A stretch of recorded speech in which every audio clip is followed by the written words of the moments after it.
Hello everyone. आज बनवणार आहे अगदी गावाकडच्या पद्धतीची साधी पण मस्त चविष्ट अशी पुरीसोबत खायला बटाट्याची भाजी.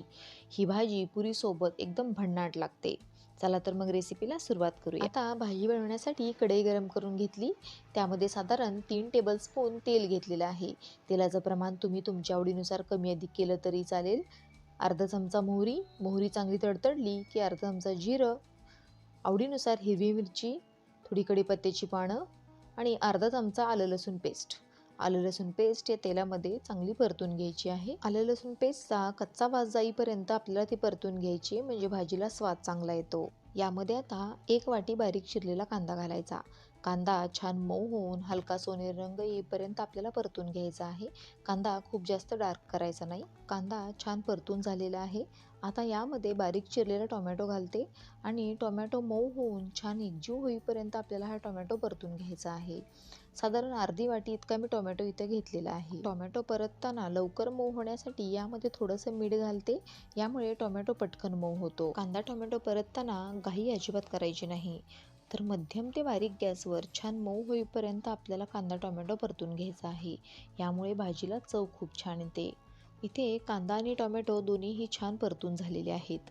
यामध्ये आता पाव चमचा इतका हिंग घालून घ्यायचा. थोडी हळद घालायची आणि इथे आपण हे दोन्ही मसाले एकदा परतून घेणार आहोत. यामध्ये आता कांदा लसूण मसाला घालायचा. कांदा लसूण मसाला नसेल तर तुम्ही काळं तिखट, घरचा साठवणीचा मसाला किंवा गरम मसाला यापैकी काहीही वापरू शकता. पण खरं सांगायचं तर ना, या भाजीला कांदा लसूण मसालाच छान लागतो. यामध्ये आता थोडासा घरचा लाल मसाला घालायचा. यामुळे भाजीला छान लालसर रंग येतो आणि चवही खुलून येते. तुमच्याकडे जो घरचा मसाला आहे तो घाला किंवा बेडगी मिरची पावडर वापरली तरीही चालेल. आता बारीक गॅसवर हे सर्व मसाले आपल्याला छान परतून घ्यायचे आहेत. मसाल्यांचा कच्चा वास जाऊन तेल सुटेपर्यंत मंद आचेवर आपल्याला परतून घ्यायचे, म्हणजे भाजीला चव आणि खमंगपणा येतो. बघा, मसाल्याला आता छान तेल सुटलेलं आहे. आता यामध्ये अगदी थोडंसं गरम पाणी घालायचं. यामुळे मसाला कोरडा पडत नाही आणि तळाला चिटकत देखील नाही. मसाला एकजीव होऊन भाजीला चव देखील छान येते. अगदी मिनिटभर बारीक गॅसवर आपल्याला हा मसाला परतून घ्यायचा आहे. मसाला छान परतून झाला. आता इथे मी 3 उकडलेले बटाटे घेतलेत. हे बटाटे आता हाताने स्मॅश करून घालायचे. पुरी भाजीमध्ये बटाट्याचे तुकडे न करता हातानेच कुस्करून घातले की भाजीला छान दाटसरपणा येतो आणि चवही एकदम मस्त येते. बटाटे कुस्करून घातल्यानंतर सगळं एकदा छान परतून घ्यायचं, म्हणजे मसाला बटाट्याला व्यवस्थित लागतो. बटाटे मसाल्यामध्ये छान परतून घेतल्यानंतर आता यामध्ये आवश्यकतेनुसार गरम पाणी घालायचं. लक्षात घ्या, इथे गरम पाणीच घालायचं, साधं किंवा थंड पाणी अजिबात घालायचं नाही.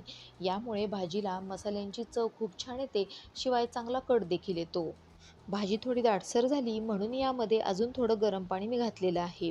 ही भाजी मुळातच थोडी दाटसरच असते, अगदी पातळ रस्सा नसतो. पाणी घालताना अंदाजानेच घालायचं. बटाटा आपण कुस्करून घातला असल्यामुळे भाजी जसजशी शिजत जाईल तसतशी अजून घट्ट होत जाते. भाजीला आता छान उकळी आलेली आहे. आता यामध्ये चवीनुसार मीठ घालून घेऊया. सुरुवातीला टोमॅटो परततानाही आपण थोडंसं मीठ घातलं होतं, त्यामुळे आता आवश्यकतेप्रमाणेच आपण याच्यामध्ये मीठ घालून घेतलेलं आहे. पहा, भाजीला काय मस्त कट आलाय. मीठ घातल्यानंतर साधारण 5 मिनिटं मंद गॅसवर आपल्याला ही भाजी शिजवून घ्यायची आहे. अगदी साधी, सोपी आणि झटपट तयार होणारी ही पुरीसोबतची बटाट्याची भाजी गावाकडच्या हॉटेलमध्ये सर्रास मिळते. बनवायलाही फार कटकट नाही आणि चवीला तर एकदम भन्नाट लागते. पहा, भाजीला किती छान दाटसरपणा आलाय आणि पुरीसोबत ही गरमागरम भाजी मस्तच लागते. बनवायला अगदी सोपी आणि झटपट अशी तयार झाली आपली साधी सोपी पण चवीला भन्नाट अशी पुरीसोबतची बटाट्याची भाजी. सकाळच्या नाश्त्यासाठी काहीतरी वेगळं खावंसं वाटत असेल किंवा पटकन काहीतरी चविष्ट बनवायचं असेल तर तुम्ही देखील ही पुरीसोबतची बटाट्याची भाजी नक्की बनवून पहा आणि तुमचा अभिप्राय मला नक्की कळवा. व्हिडिओ आवडला असेल तर प्लीज एक लाईक करा. तुमच्या मित्रमैत्रिणींसोबत, नातेवाईकांसोबत जास्तीत जास्त शेअर करा आणि माझ्या किचन अँड मच मोर या चॅनलला सबस्क्राईब करा. चला तर मग भेटू अशाच नवनवीन पारंपरिक आणि प्रमाणबद्ध रेसिपींसोबत. धन्यवाद.